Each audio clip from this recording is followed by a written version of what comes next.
क्या ये जितने भी लोग उपद्रव करते हुए पकड़े गए हैं, क्या इनकी गिरफ्तारियां नहीं हुई हैं? गिरफ्तारियां हुई हैं। तो और क्या करती है सरकार?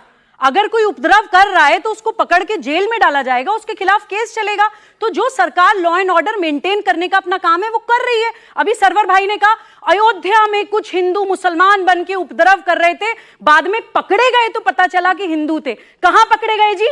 अयोध्या में पकड़े गए, उत्तर प्रदेश में पकड़े गए। इसका मतलब कुछ स्टेट स्पॉन्सर्ड पार्शियलिटी नहीं हो रही है। मैं क्योंकि उत्तर प्रदेश की बेटी हूं मीनाक्षी जी, मैं किसी राजनीतिक दल का हिस्सा नहीं हूं, ना ही कोई स्पोक्स पर्सन हूं किसी पार्टी की।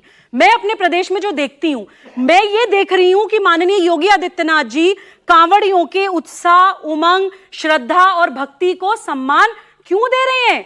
मात्र भारत ही वो देश बचाए जिसमें हिंदू बचाए। हमारी जिम्मेदारी है हिंदू संस्कृति को संरक्षण देने की और संवर्धन करने की। लेकिन ये दो एग्जाम्पल दूंगी, दो एग्जाम्पल आपको दूंगी हिपोक्रेसी दिखाने के लिए। हम सब लोगों को पता है ये जितने भी इकोसिस्टम है जो हिंदू संस्कृति के खिलाफ रहता है, इन लोगों के घर में 4-4, 5-5 गाड़ियां होती हैं, कितना कार्बन एमिशन होता है, लेकिन सबसे ज्यादा प्रदूषण दिवाली पे हो जाता है। इन लोगों ये एसी चलाते हैं, 16 डिग्री पे एसी चला के कंबल ओढ़ के सोते हैं जून जुलाई में, लेकिन सबसे ज्यादा प्रदूषण दिवाली पे हो जाता है। मीट ईटिंग, मांसाहार, ये बिल्कुल सबको पता है कि पॉल्यूशन का सबसे नंबर 1 कारण मांसाहार है, क्योंकि बहुत सारी गैसेस रिलीज होती हैं जब आप संगार करते हैं एक जानवर का। लेकिन सबसे ज्यादा प्रदूषण दिवाली पे हो जाता है। वाटर पार्क में पानी बहाएंगे, अपनी गाड़ियों को घंटों घंटों पानी से धोएंगे, इंस्टा ट्रेंड चलाएंगे पानी वेस्ट करने का, लेकिन सबसे ज्यादा पानी वेस्ट कब होता है? होली पर होता है।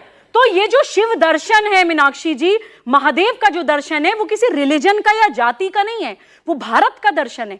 क्या होता है शिवत्व? चेतना की जो एक्सट्रीम स्टेज होती है, जागृत, निद्रा, स्वप्न के बाद जो आखिरी स्टेज होती है समाधि, वो होता है महादेव का दर्शन।